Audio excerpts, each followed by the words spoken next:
신임 법무부 차관 이용구 차관의 징계위 참석 여부입니다. 어제도 저희가 집중적으로 보도를 해드렸는데 이용구 차관의 이른바 공정성 시비와 의혹이 불거졌기 때문이죠. 이용구 차관은 징계위 필참하겠다라고 밝혔습니다.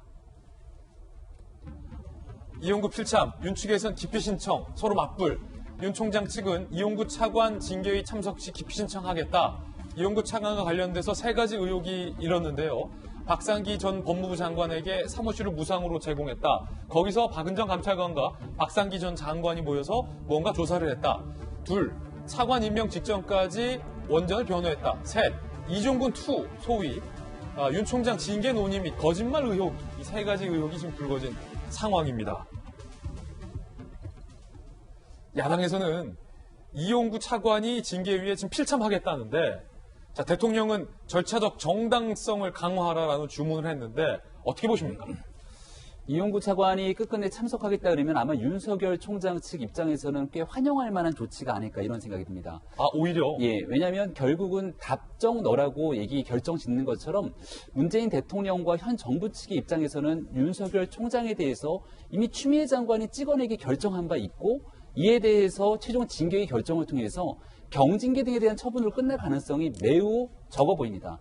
최종적으로 중징계 이상의 결정을 내릴 가능성이 매우 높고 그 다음 문재인 대통령의 최종적인 결정을 통해서 윤석열 총장에 대한 해임 결정을 내릴 가능성이 높은데 윤 총장은 매우 당연스럽게도 이 결정 등에 대해서 법적 소송 등에 대한 다툼을 이어갈 수밖에 없지 않겠습니까? 그럼 여기에 대한 징계위원회 구성과 그 행동 그리고 징계의 사유가 됐던 건 감찰위원회에서의 감찰 결과 등이 될 텐데 이 모든 것들이 문제가 있다고 법적 소송을 진행하게 될 텐데 그런 측면에서 바라볼 때는 이용구 차관이 여러 가지 이해 충돌의 소지가 있음에도 불구하고 이 자리에 들어가는 것이 온당치 않겠는가라는 생각을 할 것 같고요. 저는 그래서 더더군다나 이용구 차관을 이렇게 서둘러 임명했던 문재인 정부에게 여러 가지 궁금증이 드는 대목입니다. 우리가 보통은 장관, 차관 그리고 이 실제 국가를 이끌어가는 굉장히 중요한 보직에 인사를 하게 될 때는 충분한 시간적 검토를 바탕으로 인사 검증을 하게 되는데 지난번에 있었던 고기영 차관의 급작스러운 사임 이후 지금 있게 되는 이용구 차관이 신임으로 결정되기까지 너무너무 짧은 시간이 걸렸거든요. 그러니까 당장 차관 임명 끝나고 나서 부동산에 관련된 문제부터 이해 충돌에 관련된 여러 가지 사안 등 각종 의혹들이 쏟아져 나오고 있는 건데 만약 이런 상태에서 이용구 차관이 징계위까지 들어가서 최종적인 결정을 내리게 된다? 그 모든 부담은 결국 문재인 대통령의 몫으로 돌아올 수밖에 없다고 생각합니다. 박수현 전 대변인 또 여권 핵심이시니까 오늘 조선일보에 이렇게 기자가 예측을 했는데 현재 여권의 생각은 기류를 종합해보면 지지층 여론을 결집해 반윤석열 분위기를 조성한 뒤 법무부 징계위에서 해임이나 면직 등을 밀어붙여서 대통령이 그걸 승인해서 이 사태를 일단락짓자는 생각이 강하다. 라고 조선일보에 썼는데 이 기사 맞습니까? 이런 생각이 강합니까? 어떻게 그렇게 잘하셨다는데? 아, 그렇습니다. 뭐 지금 국민들께서는 지금 저희가 토론하고 논의하고 있는 게 도대체 이게 무슨 사안이지? 하도 많은 사안들이 터지고 이러니까 막 너무 헛갈리시고 불편하실 것 같아요. 근데 제 입장에서 좀 정리를 해보면 뭐 좋습니다. 뭐 그 지금 기사도 앵커 질문하신 기사도 부정하지는 않겠습니다. 그런 시나리오도 있겠죠. 바람도 있고. 그러나 더 중요한 것은 뭐냐면 대통령이 말씀하셨던 어떤 것도 예단하지 마라. 절차적 정당성 충분히 지켜라. 라고 하는 이 두 가지 안에 대통령의 뜻이 담겨 있다고 보는데요. 제가 아는 문재인 대통령은 분명하게 어떤 것을 정치적 의도를 가지고 정해놓고 뭐를 막 공작을 하면서 가는 그런 정치인이 절대 아니라는 것을 저는 굳게 믿습니다. 그러나 지금의 모양은 그렇게 가고 있는 것으로 비춰지고 해석되는 것은 어쩔 수 없이 받아들여야 될 일이죠. 지금 윤석열 총장 입장에서 자꾸 절차의 문제, 뭐 가처분 신청하고 뭐가 어떻고 이런 절차의 문제를 너무 디테일하게 가지고 덤비는 것을 보면 결과적으로 징계 청구가 된 사안들 이런 것들까지 가기 전에 징계위원회 자체를 무산시키기 위한 그런 시도가 아닌가 이렇게 보고 결과적으로 징계위원회의 징계 사유에 대해서는 본인도 이미 받아들이고 있는 것이 아닌가라고 하는 생각을 갖거든요. 너무 디테일한 절차 문제에 집착하는 것을 보면 좀 안쓰러워요. 그리고 지금 얘기한 징계위원회 명단과 관련해서는 뭐 감찰 기록에 대해서는 저도 뭐 김광상 의원님 말씀에 일부 동의하지만 이 징계위원 명단을 달라고. 왜 달라고 합니까? 기피 신청하려고요? 현장에서 할 수 있다면서요. 왜 달라고 합니까? 그 사람들 성향 조사해서 사찰하려고요?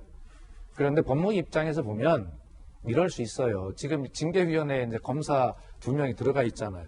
근데 거기에 들어갈 검사 입장에서 보면 이 분위기에서 징계위원회에 들어가면 전체 검찰한테 역적이 될 것 같거든. 그러니까 구성이 안 될 수가 있어요.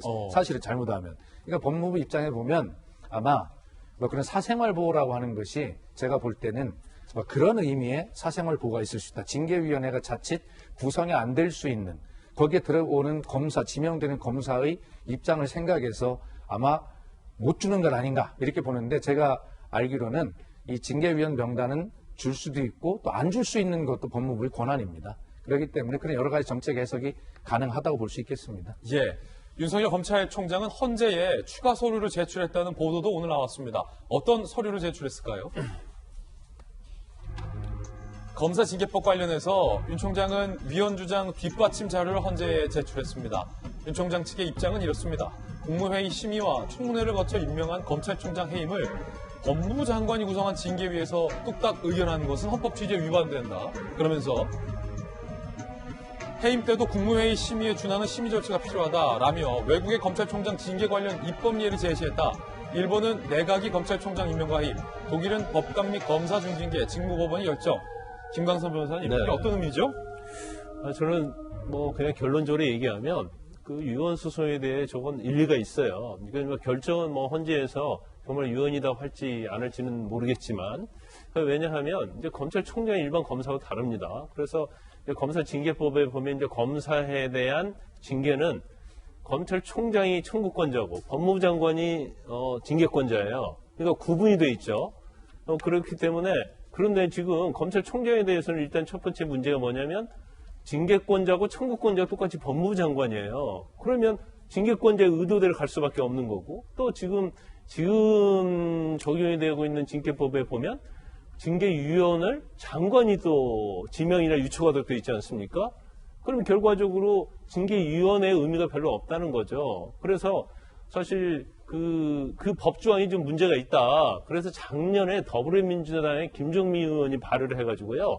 그 법이 이미 개정이 됐어요. 근데 시행이 안 된 겁니다, 아직.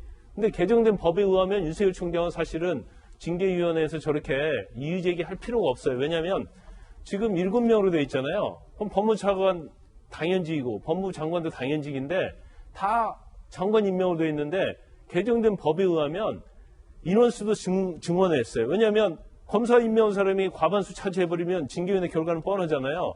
그리고 시민단체랄지 뭐 대한변호사협회에서 추천할 수 있도록 돼 있단 말이에요. 그래갖고 공정성을 기하는 법으로 개정이 이미 됐어요. 근데 그 법이 1월부터 시행이 됩니다. 그래 윤석열 총장의 그 조항 자체가 유언을 소지가 있다는 것은 저건 제가 볼 때는 틀린 말은 아니에요. 그렇기 때문에 지금 여권에서도 그게 문제가 있다고 법이 이미 개정됐지 않습니까? 그래서 만에 하나 지금 징계위원회가 10일날 열리지 않고 1월달로 넘어가 버리면 사실은 개정된 법에 의해서 징계위원회가 열리면 윤석열 총장 입장에서는 굉장히 유리한 입장에서 징계위원회에 참석할 수 있는 그런 기회가 제공이 되는데 이제 윤석열 총장 입장에서 보면 안타깝게도 한 달 정도 차이를 두고 구법을 적용을 받는단 말이에요. 그렇기 때문에 구법 자체가 이건 헌법에 위반된다. 그러면 헌법소원을 제기를 한 거예요. 근데 아마 결론이 징계위원회 나오기 전에 나오지 않을 거예요. 그렇군요. 그렇지만 그래 제가 말씀드린 거 가지고 국민의 여론을 환기시킬 수 있고 행정소송 가도 이게 굉장히 본인에게 유리하게 주장할 수 있는 그런 근거가 될 수 있는 거죠. 예. 문재인 대통령은 추미애 윤석열 사태와 관련돼서 처음으로 사과를 했습니다. 들어보시죠. 혼란스러운 정국이 국민들께 걱정을 끼치고 있어 대통령으로서 매우 죄송한 마음입니다. 우리 정부는 많은 우여곡절을 겪으면서도 권력기관 개혁에 흔들림 없이 매진하였습니다. 이제 그 노력에 결실을 맺는 마지막 단계에 이르렀습니다. 한국 민주주의의 새로운 장이 열리는 역사적 시간입니다. 개혁 입법이 반드시 통과되고 공수처가 출범하게 되길 희망합니다.